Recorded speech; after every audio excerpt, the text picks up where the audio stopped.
یہ دوسری قسط ہے اس کہانی کی جس کا نام ہے ڈھل گئی رات۔ اس کہانی کو لکھا ہے نگہت عبداللہ نے اور میں نے یہ کہانی لی ہے مہکتا آنچل نام کی میگزین کے جولائی 2012 کے ایشو سے۔ تکون میز کے ارد گرد تینوں بیٹھے تھے۔ ایان کے ہاتھ میں چائے کا کپ تھا اور وہ گہری سوچ میں ڈوبا تھا۔ فرحان کے ہاتھوں میں ٹوتھ برش تھا اور وہ اپنی دونوں آنکھوں کو بار بار بند ہونے سے زبردستی روک رہا تھا، اور آریشمان گیلی زلفوں کو سنوارتا ہوا دونوں کی شکلیں تک رہا تھا۔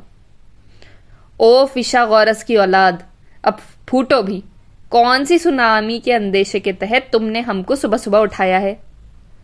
فرحان نے تپ کر خاموشی کو توڑا۔ ارے مجھے تو پہلے ہی شک تھا، یہ صبح شام جس طرح ہماری عزت افزائی کرتا ہے یہ پکا ہمارا سوتیلا بھائی ہے۔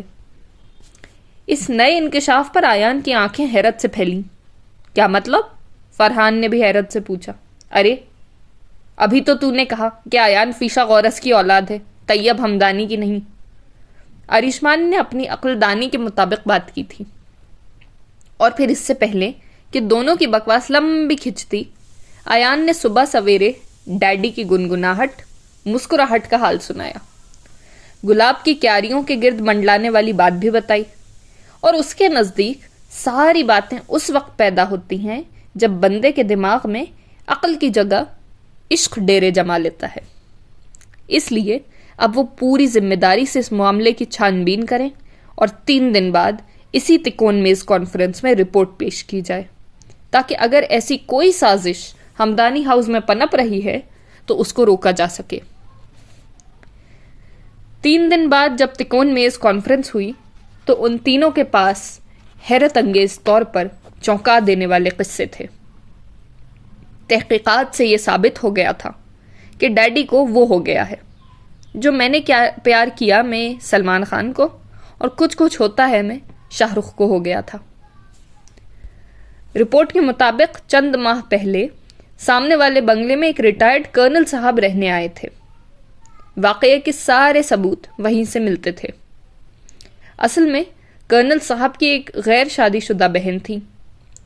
جوانی میں انہیں کوئی رشتہ پسند نہیں آیا، اور اب وہ رشتے والوں کو پسند نہیں آتی تھیں۔ نام نازنین تھا، یونیورسٹی میں پروفیسر تھیں، اور فرحان کی رپورٹ کے مطابق محترمہ دیکھنے میں کافی گریسفل ہیں۔ عمر 45 یا 48 کے درمیان ہے۔ اس عمر میں بھی کافی سمارٹ اور پرکشش تھیں۔ مجھے لگتا ہے تو خود امپریس ہو گیا ہے جس طرح تو میڈم نازنین کی تعریفیں کر رہا ہے، آریشمان نے جل کر کہا۔ تم دونوں مرغوں کی طرح آپس میں ہی لڑتے رہو اور ڈیڈی جی اپنا کام دکھا جائیں گے۔ مجھے تو یہ سوچ کر شرم آ رہی ہے کہ میں اپنی گرل فرینڈ کو کیا منہ دکھاؤں گا کہ میرے ڈیڈی اس عمر میں۔ اب ہمیں مل کر یہ سوچنا چاہیے کہ ڈیڈی کو روکنے کے لیے کیا قدم اٹھانے ہیں۔ ایان نے دونوں کا دھیان اصل معاملے کی طرف دلایا۔ خدا کرے مس نازنین کو ڈینگو بخار ہو جائے اور نہ رہے گا بانس نہ بجے گی بانسری۔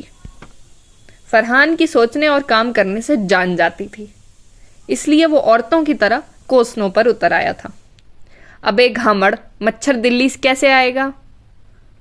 ایان نے اس کی گدی پر ایک چپت رسید کی۔ مچھر کسی پلین، کار یا ٹرین میں بیٹھ کر دلی نہیں آ سکتا کیا؟ اسے کون سا ٹکٹ کی ضرورت ہوگی؟ فرحان نے کھسیاتے ہوئے جواب دیا۔ اس سے پہلے کہ وہ کسی کارروائی کے لیے پلان بناتے، طیب ہمدانی نے انہیں اسٹڈی میں طلب کر لیا۔ وہ آنکھوں ہی آنکھوں میں ایک دوسرے کو اشارے کرتے اسٹڈی روم کی طرف چل دیے۔ دستک دے کر وہ تینوں اندر داخل ہوئے اور انہیں کورس میں سلام کیا۔ وہ مزے سے آرام کرسی پر جھول رہے تھے۔ آؤ بیٹھو، انہوں نے سلام کا جواب دے کر کہا تو تینوں دھپ سے سامنے والے صوفے میں دھس گئے۔ میرا تم لوگوں سے روایتی باپ کا رشتہ نہیں ہے، ہم باپ بیٹوں سے زیادہ ایک دوسرے کے اچھے دوست ہیں، اس لیے میں نے سوچا یہ بات تم لوگوں سے ضرور شیئر کروں۔ انہوں نے اپنے ہاتھوں کی انگلیاں ایک دوسرے میں پھنساتے ہوئے بات شروع کی۔ اب جب کہ میں عمر عزیز کی 5ویں دہائی میں ہوں تو مجھے خود سمجھ میں نہیں آ رہا کہ میں اپنی فیلنگز کو کیا نام دوں۔ جب میں نے پہلی بار مس نازنین کو پارک میں دیکھا تو وہ مجھے اچھی لگی تھی، نہایت کلچرڈ اور پروقار۔ ہمارے درمیان ٹین ایجرز کی طرح کچھ بھی نہیں ہے، مگر اب میرا مسکرانے کو دل چاہتا ہے کہ ہمدانی ہاؤس پر برسوں سے لپٹی تنہائی سے اب مجھے وحشت ہونے لگی ہے۔ پارک میں گزرے 2 گھنٹے مجھے تمام دن کا حاصل لگنے لگے ہیں۔ میں خود بھی اپنی اس کیفیت سے پریشان ہوں۔ میں نے دل کو بہت سمجھایا، مگر اس کا کہنا یہی تھا کہ زندگی پر میرا بھی حق ہے۔ پھر میں نے تم تینوں سے بات کرنے کی ٹھان لی، کیونکہ اب مجھے یقین ہونے لگا ہے کہ کیوپڈ کے تیر نے میرے بڑھاپے کو نظر انداز کرتے ہوئے میرا انتخاب کر لیا ہے، مگر مجھے دنیا والوں سے نہیں، صرف اپنی اولاد سے فرق پڑتا ہے۔ بات ختم کر کے طیب ہمدانی ان تینوں کے رد عمل کے منتظر تھے۔